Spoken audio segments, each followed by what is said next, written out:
Next to the stalking killer, the screaming woman is arguably horror film's most enduring motif. Reflecting broader societal attitudes toward gender, her scream is not just noise. It's a visceral, gut-punching release that connects the audience to the everyday dangers faced by women. In this video, we'll explore how the screams we hear in horror films are not just simple responses to stress stimuli, but are also complex responses to institutional and cultural misogyny that dismiss women's trauma.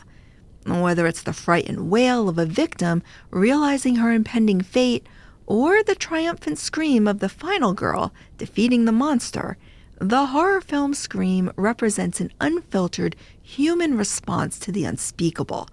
By daring to deploy her voice in a world encouraging silence, her scream makes visible not just a particular sound, but those invisible forces that make it come about. From the moment we enter the world, screams have meaning.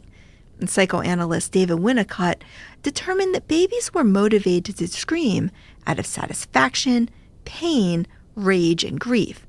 And so it should come as little surprise that adults are often motivated to scream for similar reasons. And this is particularly true in the horror genre, which, beyond a general anxiety about women, reveals anxiety specific to the culture of the period and its shifting social environment. As a human call type, screams possess the power to draw attention to distress in all forms, including fear, grief, and pain. The act of screaming has long fascinated directors in the genre. In The Infernal Cauldron, a woman's screams signal a demon's intention to boil his victims alive. In The Tingler, screaming is discovered to be the only cure to prevent a murder spree of a parasitic vertebrae that feeds off of extreme fear. In Blowout, a sound engineer's attempt to record the most realistic horror film scream sets in motion a series of brutal and devastating events. In A Quiet Place, screaming is used to attract the attention of deadly alien creatures and to provide a cover of safety for loved ones. Uniting these different films is an understanding that the performance and sound of screaming has narrative power that speaks to the personal, as well as to cultural anxieties. The scream itself is a complicated performance of communication between the one who hears the scream and the one who emits it. Reliant upon volume and tone, screams bypass language to signal urgency to the listener, and are expressions which establish an immediate emotional and psychological need. When we hear a floorboard creak or we hear the theremin gradually build, it's scary precisely because we know the threat is imminent, but we're unable to pinpoint its exact location. The scream centers this threat and makes it visible. But as Peter Schwenger explains in his Look at Screams as an Unconscious Reflex, the act of screaming can also convey as much as the scream itself.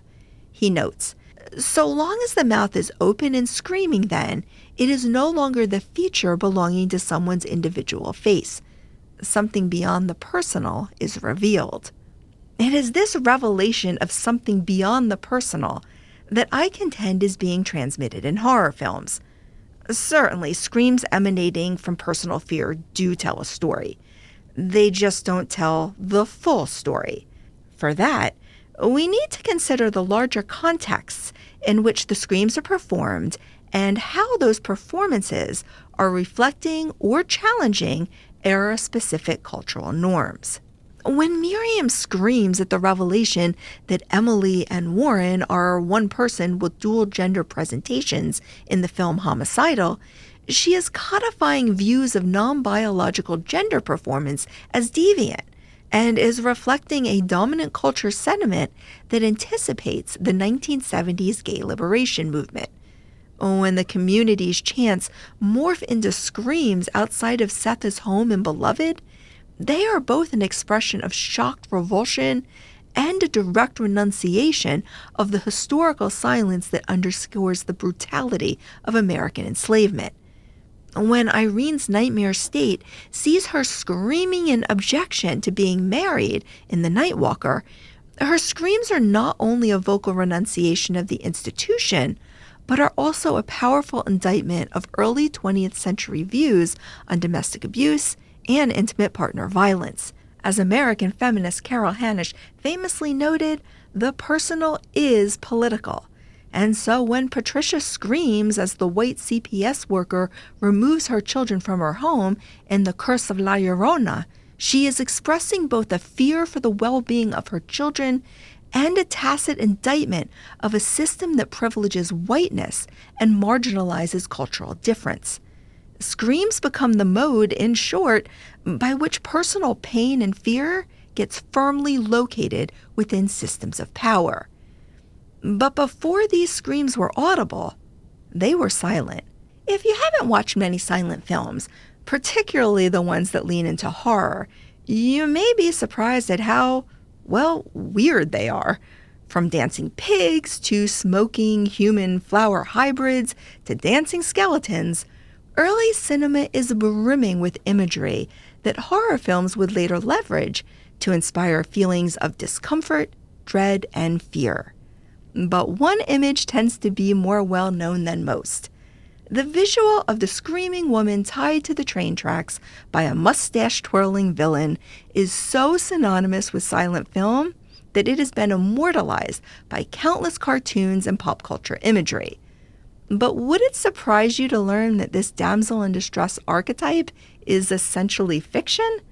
Fritzi Kramer, whose blog Movies Silently excavates the history of silent films, notes that not only was the screaming woman tied to the train tracks not a frequent trope of the genre, when it did occur, it was typically men being saved by women or women saving themselves. With the exception of the train wreckers and the attempt on the special, when the image did appear, it was in films such as Barney Oldfield's Race for Life and Teddy at the Throttle, movies designed to be spoofs of Victorian melodramas. So then, how did this intentionally unserious image of a woman screaming to be rescued become arguably the most enduring image from the silent film era? The answer likely resides in the politics of the time. In the 19th century, society largely subscribed to the doctrine of separate spheres, an ideology that prescribed distinct roles for men and women, with men occupying the public sphere of work and politics, and women confined to the private sphere of home and family. But as the century drew to a close, more and more women were voicing a desire to participate in political life and to exert influence outside of the home. The women's suffrage movement, especially, presented an opportunity for women to mobilize and focused initially on securing women the right to vote. Not unexpectedly, the efforts of the suffragettes were frequently met with derision and mockery, often in the form of political cartoons framing suffragettes as masculine, bad mothers, and a threat to hearth and home. It was against this backdrop of shifting gender norms that silent cinema within the United States emerged. While early silent melodramas cast suffragettes as damaging to the family and a threat to the community, those one-note characterizations didn't last long. From the beginning, suffragettes saw the potential of movies to help shape public opinion in support of their cause, and were quick to adapt to the medium and its storytelling power. Behind the scenes, women could be found working in jobs as varied as set designer, publicity writer, casting director, editor, director, and producer. Solidifying a presence in front of and behind the camera, these varied contributions in all aspects of filmmaking resulted in an updated characterization of womanhood prevalent on the big screen. The new woman. As Barbara Tipa-Lupak notes in her excellent book, The Othering of Women in Silent Film, Cultural, Historical, and Literary Contexts, this modern representation pushed back against norms that rendered women who wanted to have an identity outside of the home as deviant. She writes, "The new woman, as her name implies, was a very modern 20th century woman who was determined to reject Victorian-era proprieties and attitudes of female subservience. She challenged and then tried to redefine outmoded notions of her role in society by seeking some measure of personal, social, and economic independence. The right to own her own property, the right to an education, the right to participate meaningfully in the workforce, and the right to cast a vote. In other words, the new woman had agency and was not afraid to push back against anyone or anything that limited her potential. She was fearless, smart, and in control of her emotions. It is this latter quality that initially shows up in a number of silent films embedded in horror imagery. Now, while it is true that the horror label wouldn't be introduced until 1931 to describe films trafficking in dread and the Gothic, the bones that make up the genre were certainly present long before. Not only were there silent films based on classic horror novels such as Frankenstein and Dr. Jekyll and Mr. Hyde, but many films established unique blueprints that would later become identifiable horror tropes. For example, we can see the makings of home invasion horror in The Lonely Villa, dolls with a taste for flesh in The Doll's Revenge, and vampiric lore of the undead in Nosferatu. But unlike the talkies that would lean in on centering women's discomfort, frequently conveyed via a scream, silent films were far more egalitarian in their approach to depicting fear. In early silent films, it was not typically the woman screaming in horror, but the man. Sometimes he screamed in unison with a woman, sometimes he screamed alone, and sometimes he screamed while the woman remained stoic. In all of these iterations, fear was simply a human response, not a gendered one. But with the advent of sound and women securing the vote, that soon changed. And while yes, there are certainly examples of men screaming in modern horror films, that number pales in comparison to the number of women the genre depicts screaming. Even in the age of sound, silent screams continue to have a place. Of course, characters who are unable to scream still possess narrative power, but it tends to be a more linear power. In Hush, for example, Maddie's vocal cord paresis means that she is unable to physically produce a scream. As she is stalked by a mask-wearing assailant, Maddie's increasing fear and her repulsion at seeing her friend's brutalized corpse is conveyed through her physicality. Her movements tell a story of grief, fear, and rage that is powerful. But that power exists as part of the overall narrative, not as a disruption to it. In other words, her emotion becomes part of the frame, not the explicit center of it. Let's think this through further by comparing the screams deployed in Within Our Gates, a silent film from 1920, and Antebellum, a 2020 release. Though 100 years separate the two films, they both grapple with the history of white supremacy and anti-blackness within the United States, and both show their lead actresses screaming in response to the threat of sexual violence. In Within Our Gates, Sylvia is attacked by Grittlestone, a wealthy white landowner whose attempted rape of Sylvia is only thwarted by his realization that Sylvia is the child resulting from his rape of another black woman. The scene is a horrendous one to watch, with Grittlestone's stalking of Sylvia intercut with images of her parents' lynching and subsequent burning. The attack is expressly physical, with Grittlestone forcibly removing Sylvia's clothing as she attempts to fight back in terror. Through seeing what happened to Sylvia and her parents, the audience is confronted with the violent realities of American slavery. And the same is true in Antebellum, when Veronica, who has been kidnapped and forced to live on a modern-day plantation, attempts to muffle her scream after having been raped by the general. Though the scream cannot be heard by other characters within the film, it can be heard by the audience. The violence experienced by the protagonist in both films is put on a continuum with the violence of American slavery, and attempts to disrupt the historical silence surrounding this suffering. But Veronica's audible scream centers her agency in a way that Sylvia's silent screams do not. Alan Weiss contends that screams can be an expulsion of an unbearable, impossible internal polarization, such that a scream can, in itself, be perceived as an act of resistance. Veronica's scream, jolting as it is, forces an instinctual reaction within the audience to consider Veronica's experiences from her point of view. Our attention, however briefly, is squarely focused on Veronica, to the exclusion of all other characters. Sylvia, despite her demonstrable terror, receives no such moment. Rather, her screaming is a silent performance that occurs only in concert with Griddlestone's brutality and the title cards that speak for Sylvia.